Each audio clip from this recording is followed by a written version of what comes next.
അതെ, സമനിലയിൽ കുരുങ്ങിയെന്ന് ഓർത്ത മത്സരമായിരുന്നു റയൽ മാഡ്രിഡിൻ്റെ. അപ്പോഴാണ് കിലിൻ എംബാപ്പെ ആ പെനാൽറ്റി ഗോളാക്കിക്കൊണ്ട് റയലിനെ വിജയിപ്പിച്ചത്. എന്തായാലും സ്വന്തം മൈതാനത്ത് സ്വന്തം കാണികൾ ഭയങ്കര ഒച്ചയ്ക്ക് കൂവുകയായിരുന്നു ഇന്നലത്തെ മത്സരത്തിൽ. എന്തായാലും വിനിക്കെതിരെ ഇന്നലെ നല്ല കൂവലുണ്ടായിരുന്നു. അതിൻ്റെ ഇടയ്ക്കാണ് വിനീഷ്യസ് ജൂനിയർ ഒരു സ്റ്റണ്ണിങ് ടോപ്പ് ക്ലാസ് ഗോൾ നേടുന്നത്. അത് കഴിഞ്ഞിട്ട് ആ കൂവിയവരുടെ മുമ്പിൽ പോയി നിന്നിട്ട് ആ ബാഡ്ജ് കിസ് ചെയ്യുന്നൊരു കാഴ്ചയുണ്ട്. എന്തായാലും തുടക്കം തൊട്ട് റയൽ മാഡ്രിഡിന് തിരിച്ചടികളാണ്. കാര്യം ജൂഡ് ബെല്ലിംഗ്ഹാമിന് ആബ്സൺ ഇഞ്ചുറി പറ്റുന്നു. അദ്ദേഹത്തിനെ പിൻവലിക്കുന്ന സാഹചര്യം വന്നു. എന്നിട്ട് ബ്രായിങ്ങിനെ കളിക്കളത്തിലേക്ക് വിടുകയായിരുന്നു. കളിയുടെ അവസാന ഘട്ടത്തിൽ 2 റെഡ് കാർഡ്, ഒന്ന് 80ാമത്തെ മിനിറ്റിലാണ്. സിസിന് റെഡ് കാർഡ് കിട്ടുകയായിരുന്നു. സെമിയോസിനെതിരെ ഒരു വൈഡ് ടാക്ലിംഗ് ആയിരുന്നു. അതിൻ്റെ പേരിലാണ് റെഡ് കാർഡ് കിട്ടുന്നത്.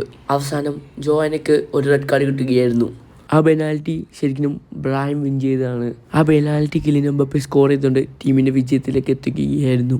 മത്സരത്തിൽ റയൽ മാഡ്രിഡിന്റെ മുന്നേറ്റം നയിച്ചുകൊണ്ട് കിലിൻ എംബാപ്പയും വിനീഷ്യസ് ജൂനിയറും ജൂഡ് ബെല്ലിംഗ്ഹാമും മസ്റ്റന്യൂനോയ്ക്കും കൂടിയാണ് മുന്നേറ്റം നയിച്ചത്. എന്തായാലും വീഡിയോ ഇഷ്ടപ്പെട്ടാൽ ലൈക്ക് ചെയ്യാൻ മറക്കരുത്. ചാനൽ സബ്സ്ക്രൈബ് ചെയ്യുക.